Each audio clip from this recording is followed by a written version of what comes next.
Hello to you all. And so, it's the Halloween season again. How do you feel about Halloween celebrations this year?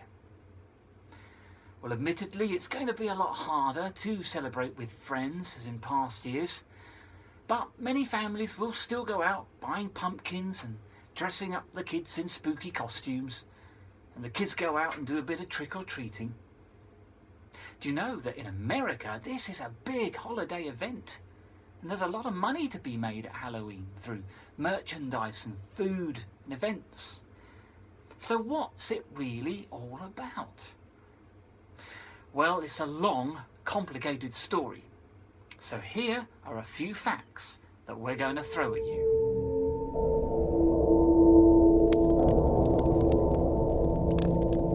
Samhain, or Halloween as it is called today, was first celebrated on October 31st to November the 2nd as one of the 4 major Celtic Druid festivals, known as the Fire Festivals. To the Celts, fire was a symbol of divinity, holiness, truth and beauty.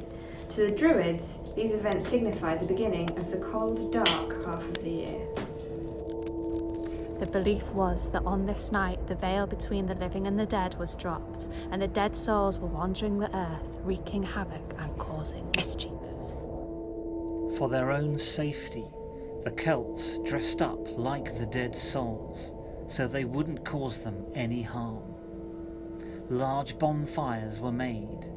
Animals and crops were thrown into the bonfire as sacrifices. Communing with the dead and fortune-telling were rife. Later on, religious leaders brought in their own elements and names for this pagan 3-day holiday, and it became known as All Saints' Day, or All Hallows, Halloween.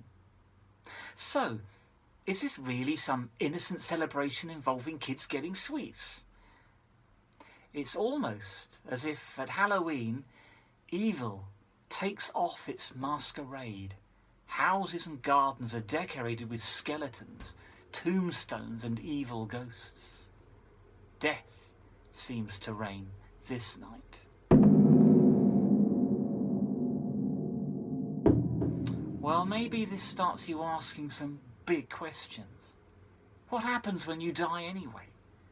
Are evil spirits real? And is there anything that can keep me safe? Well, there is an answer. Keep watching. The Bible tells us that when God first created the world, there was nothing but darkness over it. Then God made light shine through the darkness. At Halloween, perhaps more than any other time of the year, we sense this darkness still present in the world, and it's all because of sin, our rebellion against God and His rule. It reminds us that even though the darkness can feel so dark to us, God sees everything. He can shine a light into the forgotten corners of the world, and even, most incredibly, He can shine a light into our souls. Our towns and cities live in the shadows. The hungry and homeless sleep on the streets. A man ill-treats a woman. Loved ones are lost through illness. Those we rub shoulders with secretly struggle with the pain of addiction. Yes, the darkness presses in around us, for sure, but light shines in the darkness, even when people do not see it nor understand. The hope of the gospel at Halloween is that as we shine a light in the darkness, some will believe and become children of God. 2,000 years ago, Jesus, the Son of God, walked the streets and paths of Galilee throughout Israel. He shone his light into the darkness to show that he was the promised one to come. He humbled himself to come and live among us, and he will walk alongside us too if we let him. We are not left alone in our failures and successes. He is the light that shines into the dark corners of our pain, our conflict and our loss. We don't deserve the grace we receive in Jesus. We cannot earn His favour.